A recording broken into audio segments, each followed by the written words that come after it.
Good morning good morning to everyone seated here.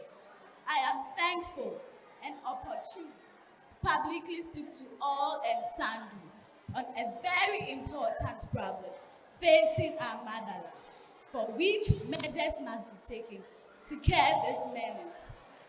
Our country, Ghana, is faced with a lot of social issues, for which my colleagues here might have mentioned some of them, like teenage pregnancy, cyber fraud, child trafficking, child labor, and the likes. But today, I, Tricia Nadia of His Grace and Mercy School, would like you to know another indispensable problem our country is faced with, which is eating deeper and deeper into our clothes. And that is the negative effect of the adoption of scientific agriculture, despite its great importance, such as reduction in drudgery of work, enhancement of work efficiency and effectiveness, increasing productivity, and so on. It has also come to the limelight that some modern methods of farming has greatly affected the individuals and the country at large. For instance, scientific agriculture has led to the discovery of genetically modified foods, GMO foods.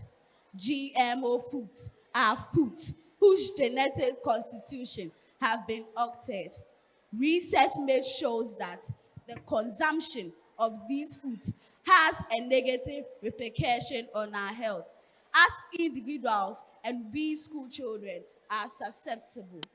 Some of these effects are allergic reactions, cancer, loss of nutrition, respiratory tract infections, and so on. More importantly, scientific agriculture has led to the reduction in labor force, both at the private and government sectors, and this has resulted to the loss of jobs. Why am I saying this? In my hometown, for instance, weeding and harvesting of people's farmland were famously done by young men and women as a source of living. But since the introduction of plows and harvesters, these people have been rendered jobless because the machines are able to do equally faster and at a less cost as compared to manual power.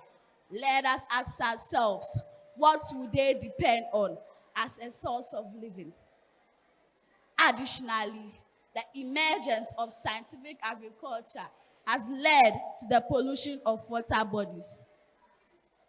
For instance, some fishing methods which involves the use of DDT, which is dichlorodiphenyl trichloroethane, pollutes the water bodies, which serves as other purposes for people, especially those in the rural communities.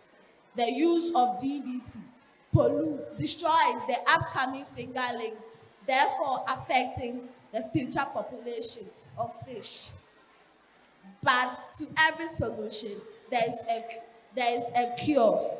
For this, the, we must advocate the use, we must advocate the Teachers, help us to let them keep quiet.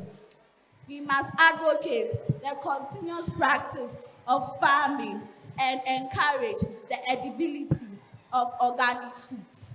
With respect to all the above mentioned, we have seen the need to address this issue, of which you stakeholders and the government are collectively involved. Thank you. You are welcome. 1 minute 45 seconds more to complete. She is done. From her audibility to presentation and everything. Miss Bridget, what will you say about this presentation from Trishana Dia, His Grace and Mercy International School? Trisha, you did wonderful. I love the presentation, and as a science lab technician, I like the fact that you were mentioning some of the chemicals that pollute our water bodies. I got it right. You did so well. Your confidence level was okay. Your confidence was okay, you didn't engage our just as your other colleagues did. If not asking them questions, maybe you just say something that they will respond to, just so you get their attention back to you. That's if they are being distracted. You could say maybe, I go, in your traditional dress, you could say something just so they'll get back to you. You get it? But then apart from that, you be wonderful. Thank you. Thank You did wonderfully well. His Grace and Mercy JHS 1 student, Trisha Nadia.